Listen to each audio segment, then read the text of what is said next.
Hi viewers, welcome to our channel. ప్రస్తుతం మనతో పాటు సీనియర్ జర్నలిస్ట్ దామ బాలా సార్ వారితో మాట్లాడదాం. నమస్కారం సార్. నమస్తే సార్, వివేక హత్య కేసులో ప్రధాన సాక్షిగా ఉన్న ఒక వ్యక్తికి చంద్రబాబు నాయుడు గారు సెక్యూరిటీ తీయించేశారు. ఇప్పుడు ఇది కూడా అందరినీ ఆశ్చర్యపరిచింది. ఎందుకైనా సెక్యూరిటీ తీయించేశారు అంటే జగన్మోహన్ రెడ్డి గారు తీసేస్తే ఒక అర్థం ఉంది, కానీ చంద్రబాబు నాయుడు గారు ఎందుకు తీసేస్తారని చెప్పేసి అందరూ కూడా ఆలోచనలో అయితే పడ్డారు. మరి దీనికి గల కారణం ఏమై ఉంటుంది, మరి కోర్టు ఏం చెప్తుంది? ఇక ఇదే నేపథ్యంలో నిన్న సునీత గారు కూడా చంద్రబాబు నాయుడు గారిని మీట్ అవ్వడం జరిగింది సార్. మరి ఆమె ఏం డిమాండ్ చేస్తుంది? ఆమెకు న్యాయం జరిగే అవకాశం ఉందా సార్?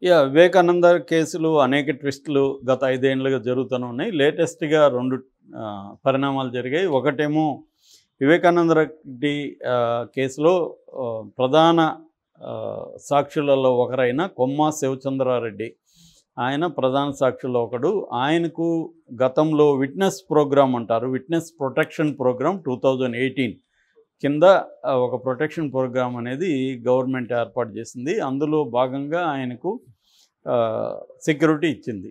ఎందుకంటే సాక్షి కాబట్టి సెక్యూరిటీ. మనకు తెలుసు అతను దస్తగిరికి 5+5 సెక్యూరిటీ ఉంది. సో అలా అతను కూడా ఇప్పుడు సాక్షి, ముద్దాయి కాదు. అలాగా ఇతను కూడా సాక్షి కాబట్టి ఆల్రెడీ సాక్షులు కొంతమంది కేసులో ఉన్నవాళ్ళు మిస్టీరియస్గా అంటే యాక్సిడెంట్లో చనిపోవడం, ఇంకోటి చనిపోవడం జరిగింది. అందుకని ఇతనికి సెక్యూరిటీ కావాలంటే కోర్టు ఆదేశాల మేరకు జగన్ ప్రభుత్వం సెక్యూరిటీ ఇచ్చింది. సో ఇప్పుడు తెలుగుదేశం ప్రభుత్వం 4 రోజులకు ముందు కడప ఎస్పీ ఈ సెక్యూరిటీని ఉపసంహరించాడు. కారణం ఏమీ చెప్పలేదు. నిజానికి జగన్ ప్రభుత్వంలో సెక్యూరిటీ ఉంది, తెలుగుదేశం ప్రభుత్వం సెక్యూరిటీని ఉపసంహరించుకుంది. ఇది విచిత్రంగా విడ్డూరంగా ఉంటుంది. నిజానికి తెలుగుదేశం ప్రభుత్వం జగన్ ప్రభుత్వం ఇవ్వని వాళ్ళకు కూడా సెక్యూరిటీ ఇవ్వాలి సాక్షులకి. ఎందుకు? కేసు బలంగా నిలబడాలి కాబట్టి. నిజంగా కేసు బలంగా నిలబడాలని చంద్రబాబు కానీ తెలుగుదేశం కానీ అనుకుంటే దీనికి ఏమేమి కావాలో అవి చేయాలి. విచిత్రం ఏమంటే సునీత కేసులో కూడా సునీత నోరెప్పలేదు దీని మీద. సునీత కదా మాట్లాడాలి. ఇదే కానీ జగన్ చేస్తుంటే, జగన్ విత్డ్రా చేస్తుంటే సునీత దగ్గర నుంచి అందరూ తెలుగుదేశం మీడియా పెద్ద ఎత్తున ప్రధానమైన విట్నెస్కి జగన్ ఉపసంహరించుకున్నాడని వాయించేవాళ్ళు, రోజు లైవ్లు వేసేవాళ్ళు. దీన్ని ఎవరు పట్టించుకోవట్లేదు. చివరికి ఇతను హైకోర్టుకి వెళ్ళాడు. హైకోర్టు సీరియస్గానే తీసుకునింది. హైకోర్టు ఎందుకు మీరు విత్డ్రా చేశారు, ఇతనికి ఇమ్మీడియట్గా సెక్యూరిటీ ఇవ్వమని చెప్పింది.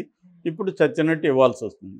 సో ఇక్కడ నిన్న ఇది ఒక పరిణామం. దీని గురించి మళ్ళీ చెప్తాను నేను. ఈ పరిణామంలో నిన్న సునీత వాళ్ళ భర్త నెర్రెడ్డి రాజశేఖర రెడ్డి ఇద్దరు కలిసి చంద్రబాబుని కలిసి ఏదో కొంత ఫండ్ ఇచ్చారు వరదలకి. ఇచ్చిన తర్వాత వాళ్ళు సిబిఐకి చెప్పి, మీరు కేంద్ర ప్రభుత్వానికి చెప్పి సిబిఐని త్వరగా దీని మీద విచారణ ముగించి ట్రయల్కి తీసుకెళ్ళమని చెప్పండి అనేది సునీత చెప్పింది. సునీత కూడా రాజకీయాలు చేస్తుందని నేను చాలాసార్లు చెప్పాను. నిజంగా రాజకీయాలు చేయకపోతే ఆమె ఈ కొమ్మ శివచంద్రారెడ్డికి ఇచ్చిన దాని మీద కొట్లాడాలి. అదేమీ చేయలేదు. అట్లాగే సిబిఐ త్వరగా కావాలని ఇప్పుడు చంద్రబాబుని అడుగుతుంది, కానీ ఈ 100 రోజుల్లో ఆమెమీ చేయలేదు. ఇప్పుడు కూడా ఆమెమీ గట్టిగా డిమాండ్ చేయట్లేదు. ఏదో కలిసింది, అడిగేసి వచ్చింది అంతే. ఇంతకుముందు అంతా సుప్రీంకోర్టుకి మాట్లాడితే వెళ్ళిపోయేది, ఎవరు బెయిల్ పిటిషన్ అయినా ఇంప్లీడ్ అయిపోయేది. భయంకరంగా కొట్లాడుతున్నట్టు ఒక తండ్రి కోసం బిడ్డ ఎలా కొట్లాడుతుందో చూడండి అని ఒక మెలోడ్రామాని మనకు వండి వార్చేవాళ్ళు తెలుగుదేశం మీడియా వాళ్ళు. ఇప్పుడు ఏమైపోయింది ఆ మెలోడ్రామా? తండ్రి కోసం ఆమె ఎందుకు ఇప్పుడు కొట్లాడడం మానేసింది? ఎందుకు షర్మిల సైలెంట్గా ఉంది? ఇప్పుడున్నది తెలుగుదేశం ప్రభుత్వానికి సంబంధించిన డబుల్ ఇంజన్ సర్కారే కదా అక్కడ. సో వీళ్ళు అనుకుంటే, ఇప్పుడు చంద్రబాబు అనుకుంటే స్పీడ్గా చేయగలరు కదా. సిబిఐ ఎవరు కంట్రోల్లో ఉంటుంది? హోమ్ మినిస్టర్ కంట్రోల్లో ఉంటుంది. హోంశాఖ అమిత్ షాతో ఎప్పుడు కావాలంటే అప్పుడు చంద్రబాబు మాట్లాడగలరు. అంతెందుకు మోడీతోనూ మాట్లాడగలరు. సో వాళ్ళు అనుకుంటే సిబిఐ దీని మీద దృష్టి పెట్టి అదే వీళ్ళ కోరిక మేరకు జగన్ కూడా ఇరికిచ్చేయచ్చు కదా. జగనే కదా అసలు చేశాడు. జగన్కి 4:30 గంటలకి తెల్లారితో తెలిసిందని మనల్ని నమ్మించడానికి సాయశక్తిలో ప్రయత్నించారు కదా వీళ్ళు. మరి ఇప్పుడు వీళ్ళు 100 రోజులు అయిపోయింది కదా, మరి జగన్ మీద ఎందుకు కేసు పెట్టలేదు? ఇప్పుడు ఎందుకు అవినాష్ రెడ్డిని అరెస్ట్ చేయలేదు? అప్పుడంటే స్టేట్ పోలీసులు అడ్డుకున్నారు, సిబిఐని కూడా రానికుండా చేసేసారు. ఈ కట్టుకథలంతా మనకి చెప్పి నమ్మించడానికి ట్రై చేశారు కదా. ఇప్పుడు మరి వీళ్ళ ప్రభుత్వంలో ఉంది, సిబిఐని వచ్చి అతన్ని అరెస్ట్ చేసి జైల్లో పెట్టమనండి. అవినాష్ రెడ్డిని ఎందుకు చేయలేదు? నేను ముందు నుంచి చెప్తున్నా, వివేకానంద రెడ్డి హత్య కేసు అది హత్య ఎవరు చేశారనేది పక్కన పెడితే ఆ హత్య కేసును సాల్వ్ చేయాలని తెలుగుదేశానికి లేదు, వైసీపీకి లేదు. వైసీపీ రాజకీయంగా ఉపయోగించుకునింది 2019లో బ్రహ్మాండంగా. తర్వాత తెలుగుదేశం ఈ 5 ఏళ్ళుగా ఉపయోగించుకుంటూనే ఉంది. ఇంకా కూడా అది ఉపయోగపడితే ఉపయోగించుకుంటుంది తప్ప దాది అంతమైపోవాలని తెలుగుదేశానికి లేదు. అంతమైపోతే ఉపయోగించుకోవడానికి ఒక ఆయుధం పోతుంది కదా, అది ఉండాలి. అంటే సాల్వ్ కాకుండా ఉండాలి. మామూలుగా చెప్తుంటారు ప్రజల సమస్యలు సాల్వ్ అయిపోతే మనల్ని కూడా కేర్ చేస్తాడని. ఇది కమ్యూనిస్టులు చెప్తారు. ఇటుపక్క దళిత నాయకుడు కాంచీరామ్ స్టేట్మెంట్ కూడా అదే, దళిత సమస్యలన్నీ సాల్వ్ అయితే మనకేం పని అని. అంటే వీళ్ళకి సమస్యలు ఉండాలి, సమస్యలకి తీరుస్తున్నట్టు వీళ్ళు నటిస్తూ ఉండాలి. అప్పుడే వీళ్ళ ఇంపార్టెన్స్ ప్రజలు గుర్తిస్తారు. అందువల్ల చంద్రబాబుకు కూడా వివేకానంద రెడ్డి హత్య కేసులో ముద్దాయిలకు శిక్ష పడాలని చంద్రబాబుకి కానీ ఏమీ లేదు. ఆయనకి ఏమంటే ఈ కేసు ఉండాలి, ఈ కేసును ఉపయోగించుకొని తను రాజకీయంగా లబ్ధి పొందాలి.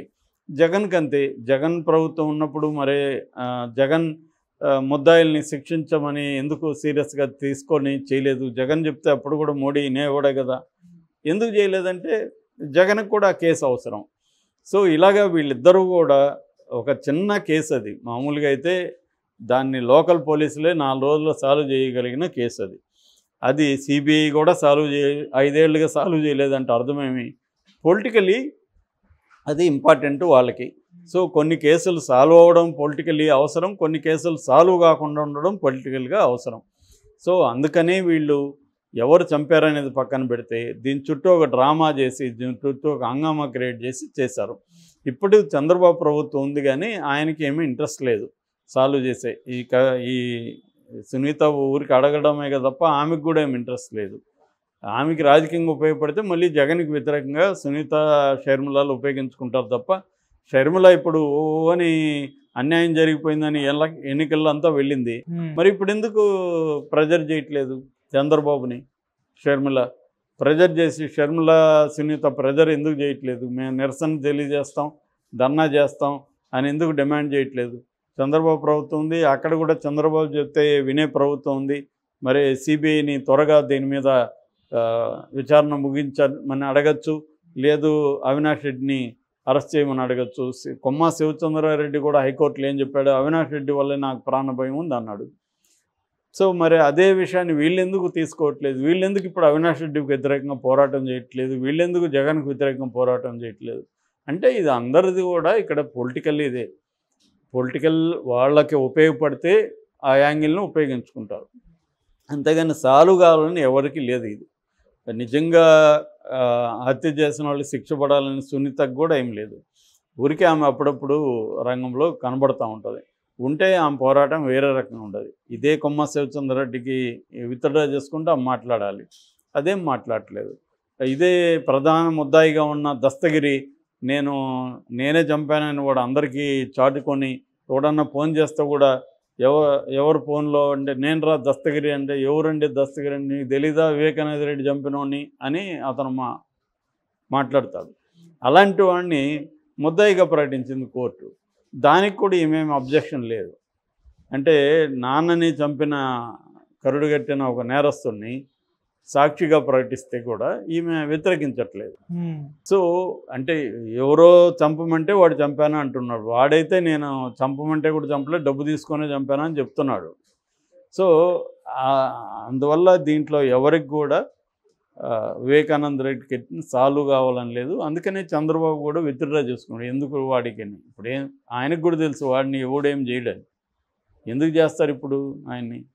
ఎందుకంటే దీంట్లో ఆల్రెడీ సిబిఐ దగ్గర కాంక్రీట్ ఎవిడెన్స్ ఏమి లేదని హైకోర్టే చెప్పింది. 16 ప్రశ్నలు సిబిఐని అడిగింది హైకోర్టు.